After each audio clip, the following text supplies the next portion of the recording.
மாண்புமிகு பேரவைத் தலைவர்கள் உள்ள திருச்செங்கோடு வருவாய் வட்டத்திலிருந்து மல்ல சமுத்திரத்தை தனி வருவாய் வட்டமாக உருவாக்குவது தொடர்பாக அரசாணை நிலை 278 வருவாய்த்துறை நாள் 9/6/2003 படி நிர்ணயிக்கப்பட்ட குறைந்தபட்ச அளவுகோலின்படி பரப்பளவு, மக்கள் தொகை மற்றும் கிராமங்களின் எண்ணிக்கை ஆகியவை பூர்த்தியாகாததால் மல்ல சமுத்திரத்தை தலைமையிடமாக கொண்டு புதிய வட்டம் உருவாக சாத்தியக்கூறுகள் இல்லை. மாண்புமிகு உறுப்பினர் ஈஸ்வரன். மாண்புமிகு பேரவைத் தலைவர் அவர்களே, மல்லசமுத்திரம் குறுவட்டத்திற்கு ஒரு பக்கம் திருச்செங்கோடு வட்டமும் இன்னொரு பக்கம் ராசிபுரம் வட்டமும் இருக்கிறது. திருச்செங்கோடு வட்டத்திலே மல்லசமுத்திரம் இல்லாமல் 5 குறுவட்டங்கள் இருக்கின்றன. 5 குறுவட்டங்களிலும் சேர்த்து 604 சதுர கிலோமீட்டர் பரப்பளவு இருக்கிறது. 3,29,000 பேர் மக்கள் தொகை இருக்கிறது. ராசிபுரத்திலும் அதே போல் 5 குறுவட்டங்கள் இருக்கிறது. அதிலும் 624 சதுர கிலோமீட்டர் பரப்பளவு இருக்கிறது. 3,39,000 பேர் மக்கள் வாழ்கிறார்கள். இல்லை, 2 வட்டங்களுமே மிக பெரிதாக இருக்கிறது.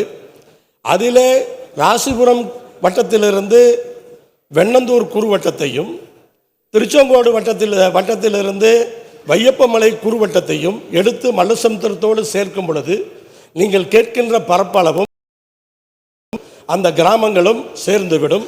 2மே திருச்செங்கோடும் ராசிபுரம் இன்றைக்கு நிர்வகிக்க முடியாமல் தடுமாறுகின்றோம். அதனால் இது தேவைப்படுகிறது. மல்லசமுத்திரத்திலிருந்து வெண்ணந்தூர் 7 கிலோமீட்டர் அதே குறுவட்டம், அதே போல் வையப்பமலை குறுவட்டம் 8 கிலோமீட்டர். 2ம் மல்லசமுத்திரத்துக்கு தான் நெருங்கி இருக்கிறது. ஆனால் மல்லசமுத்திரம் வட்டம் என்பது கண்டிப்பான ஒரு தேவையாக நாமக்கல் மாவட்டத்துக்கு இருக்கிறது. அமைச்சர் அவர்கள் மறுபரிசீலனை செய்து இந்த வட்டத்தை மல்லசமுத்திரம் ஆக்குவதற்கு ஆவணம் செய்ய வேண்டும் என்று தங்கள் வாயிலாக கேட்டு அமர்கின்றேன். மாண்புமிகு அமைச்சர் அவர்கள். மாண்புமிகு பேரவைத் தலைவர்களே, மாண்புமிகு உறுப்பினர் அவர்கள் என்னை சந்திக்கிற நேரத்தெல்லாம் ஒரே கோரிக்கையாக இந்த கோரிக்கையை வைத்து கொண்டிருக்கிறார்கள். இதன் மீது அரசாங்கம் கவனமாக பரிசீலித்து கொண்டிருக்கிறது. அரசாங்கத்தினுடைய நாம்ஸ் படி பார்த்தால் அது வரலை. ஆனால் சட்டமன்ற உறுப்பினர்கள் அங்கே இருக்கிற நிதர்சனமான உண்மையின் மத்தியிலே சொல்லி அதை பிரித்து கொடுக்க வேண்டும் என்று கேட்டுக்கிறார்கள். நீங்கள் மட்டுமல்ல, இங்கே இருக்கிற நிறைய சட்டமன்ற உறுப்பினர்கள், அமைச்சர் பெருமக்கள்லாம், சபாநாயகர் உட்பட கோட்டம், வள்ளியூருக்கு கோட்டம், RTO office, taluka office, RI எல்லாம் பிரித்து கொடுக்க வேண்டும் என்று கேட்டுக்கிறார்கள். இதையெல்லாம் முதலமைச்சருடைய கவனத்துக்கு கொண்டு செல்கிறோம். நிதிநிலை கேட்டால் போல நாங்கள் நிச்சயமாக செய்து கொடுக்கிறோம். வருகிற நேரத்தில் உங்களுக்கு முன்னுரிமை வழங்குகிறோம். மாண்புமிகு உறுப்பினர் ஈஸ்வரன். மாண்புமிகு பேரவைத் தலைவர் அவர்களே, அமைச்சர் அவர்களுக்கு நன்றியை தெரிவித்துக் கொள்கிறேன். திருச்செங்கோடு மலை அடிவாரத்தில் 2000 குடும்பங்கள் வசிக்கிறார்கள். 60 ஆண்டுகளுக்கு மேலாக வசிக்கிறார்கள். கடந்த 25 ஆண்டுகளாக அவர்கள் வரி செலுத்தி கொண்டிருக்கிறார்கள். அவர்களுக்கு குடிநீர் வசதி செய்து வந்திருக்கிறோம், சாலை வசதி செய்து வந்திருக்கிறோம், கழிவுநீர் வசதி செய்திருக்கிறோம், மின்சார வசதியை கொடுத்திருக்கிறோம். ஆனால் அவர்களுக்கு உரிமை கிடையாது, பட்டா கிடையாது. இப்போது முதலமைச்சர் அவர்கள் குன்றில் மீது இருக்கின்ற அந்த பகுதிகளெல்லாம் மக்கள் 10 ஆண்டுகளுக்கு மேலே வாழ்ந்தால் அதற்கு பட்டா கொடுக்கலாம் என்று உத்தரவிட்டிருக்கிறார்கள். தமிழகம் முழுவதும் லட்சக்கணக்கான பட்டாக்களை கொடுத்து பல ஏழை மக்களை இந்த அரசு வாழ வைத்து கொண்டிருக்கிறது. ஆனால் திருச்செங்கோடு மலையடிவாரத்திலே இந்த 60 ஆண்டுகளாக வசித்து வருகிற அந்த மக்களுக்கு, அந்த 2000 குடும்பங்களுக்கும் நீங்கள் பட்டா தர வேண்டும் என்ற அந்த கோரிக்கை உங்களிடத்தில் வைத்து பேரவைத் தலைவர் மூலமாக அதை நிறைவேற்றி தர வேண்டும் என்று கேட்டு அமர்கின்றேன். மாண்புமிகு அமைச்சர் அவர்கள்.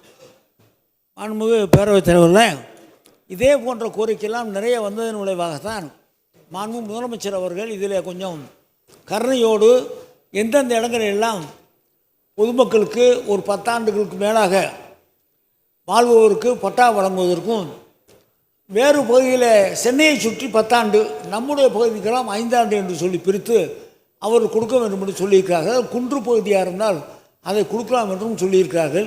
நிச்சயமாக நீங்கள் உங்களோட கோரிக்கை நிறைவேற்றப்படும். மாண்புமிகு உறுப்பினர் பரந்தாமன். பேரவைத் தலைவர் அவர்களே, எழும்பூர் தாலுக், எழும்பூர் 1, எழும்பூர் 2 மற்றும் புலியூர் வில்லேஜ் போன்ற மிக மக்கள் தொகை அதிகமாக இருக்கக்கூடிய ஒரு தாலுக்காக இருக்கிறது. இதனால் வந்து அதிகாரிகளுக்கு பணிச்சுமை இருக்கிறது. மேலும் வந்து சான்றிதழ் வழங்குவதற்கு வந்து தாமதம் ஏற்படுது. காரணம் வந்து நிறைய பாப்புலேஷன்ஸ் இருக்குது, லேண்ட் ஏரியாஸ் அதிகமாக இருக்குது. அதனால் எழும்பூர் தாலுக்காவை 2ஆக பிரிக்கப்படுமா என்பதை தங்கள் வாயிலாக மாண்புமிகு அமைச்சரிடத்தில் அறிய விரும்புகிறேன். மாண்புமிகு அமைச்சர் அவர்கள். மாண்புமிகு பேரவைத் தலைவரில் இதைத்தான் முதல்ல சொன்னேன். எல்லா சட்டமன்ற உறுப்பினர்களும் அவர் ஒரு தொகுதியிலே தாலுகாக்களை பிரிக்க வேண்டும் என்றும் ஆர்டிஓ ஆஃபீஸ் பிரிக்க வேண்டும் என்றும் கேட்டிருக்கிறார்கள். குறிப்பாக சென்னையை பொறுத்தளவிற்கு ஒவ்வொரு தாலுகாக்களும் நம்ம எதிர்பார்த்தை விட அதிகப்படியான மக்கள் தொகை இருக்கிறது. நிர்வாகத்திலும் சிரமம் இருப்பதெல்லாம் அரசாங்கம் உணர்ந்து இருக்கிறது. தகுந்த ஏற்பாடுகளை நிச்சயமாக அரசாங்கம் செய்யும். மாண்புமிகு பேரவைத் தலைவரில் மாண்புமிகு உறுப்பினர்களை சந்திக்கிற நேரத்திலாம் இதை பற்றி சொல்லியிருக்காரு. அவருக்காக மட்டுமல்ல, எல்லோருக்கும் அந்த உச்சவரம் யூஎல்சியில் வருகிற இடங்களை எல்லாம் அவருக்கு பட்டா கொடுக்க வேண்டும் என்று சொல்லியிருக்காங்க. அரசினுடைய பரிசீலனை இருக்குது. போன தடவை நம்ம அனௌன்ஸ் பண்ணியிருக்கிறோம். அதில் கொஞ்சம் சில நிர்வாக சிக்கல் இருக்கிற காரணத்தால் சரி செய்து நிச்சயமாக அந்த அறிவிப்புக்கு ஒரு முக்கியத்துவம் கொடுக்கப்படும். மாண்புமிகு உறுப்பினர் அரவிந்த் ரமேஷ். மாண்புமிகு பேரவைத் தலைவர் அவர்களே, சோழிங்கநல்லூர் தொகுதியில் வட்டாட்சியர் அலுவலகம் அதிகப்படியான தினந்தோறும் மக்கள் வந்து செல்கின்ற ஒரு அலுவலகமாக இருந்து கொண்டிருக்கிறது. இந்த வட்டாட்சியர் அலுவலகம் இதுவரை தனியார் கட்டிடத்தில் தான் தற்காலிகமாக இயங்கி வருகின்ற ஒரு சூழ்நிலை. ஆகவே இந்த வட்டாட்சியர் அலுவலகம் சோழிங்கநல்லூர் போன்ற சுற்றி இருக்கிற கிராமங்கள் உத்தண்டியாக இருக்கட்டும், ஈஞ்சம்பாக்கம் போன்ற நீலாங்கரை, பாலவாக்கம், கொட்டிவாக்கம், துறைப்பாக்கம் போன்ற செம்மஞ்சேரி, சோழிங்கநல்லூர் போன்ற அனைத்து பகுதிகளிலும் இருக்கின்ற ஊர்களில் மடிப்பாக்கம், உள்ளகரம், புழுதிவாக்கம், பள்ளிக்கரணை, ஜலடையம்பேட்டை போன்ற ஊராட்சிகள் எல்லாம் பேரூராட்சியாக மாற்றப்பட்டு பேரூராட்சிகளெல்லாம் நகராட்சியாக மாற்றப்பட்டு இன்றைக்கு மாநகராட்சியாக இருக்கிறது. இந்த பகுதிகளில் எல்லாம் வந்து அதிகப்படியான மக்கள் வந்து செல்கிற ஒரு தினந்தோறும் அவர்களுக்கு சான்றிதழாக இருக்கட்டும், பட்டா மாற்றங்களாக இருக்கட்டும். ஆகவே இங்கே இருக்கின்ற அதிகாரிகளுக்கு, அலுவலர்களுக்கு பணி சுமை அதிகமாக இருந்து கொண்டிருக்கிறது. ஆகவே இந்த வட்டாட்சியர் அலுவலகத்தை 2ஆக பிரித்து பொதுமக்களுடைய எதிர்பார்ப்பை நிறைவேற்றி தர வேண்டும் என்று கேட்டுக்கொள்கிறேன். அதே சமயத்தில் சோழிங்கநல்லூர் தொகுதிக்குட்பட்ட இந்த பகுதியும் சென்னைக்குட்பட்ட இந்த பெல்ட் ஏரியா என்ற பகுதிகளுக்கெல்லாம் நீண்ட நாட்களான கோரிக்கையை நிறைவேற்றி இந்த பெல்ட் ஏரியாக்கள் எல்லாம் பட்டாக்களை வழங்குவதற்கு இன்றைக்கு அரசாணை வெளியிட்டிருப்பது தமிழ்நாட்டினுடைய முதலமைச்சர் அவர்களுக்கும் துறை சார்ந்த அலுவல் பெருமக்களுக்கும் குறிப்பாக அந்த துறை சார்ந்த அமைச்சர் அவருக்கும் நான் தொகுதி மக்களின் சார்பாக நன்றி தெரிவித்துக் கொள்கிறேன். அதில் ஒரு குளறுபடி இருந்து கொண்டிருக்கிறது.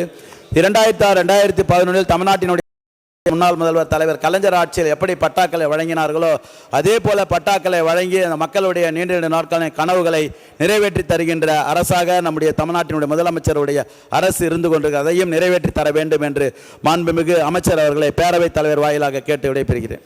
மாண்புமிகு அமைச்சர் அவர்கள்.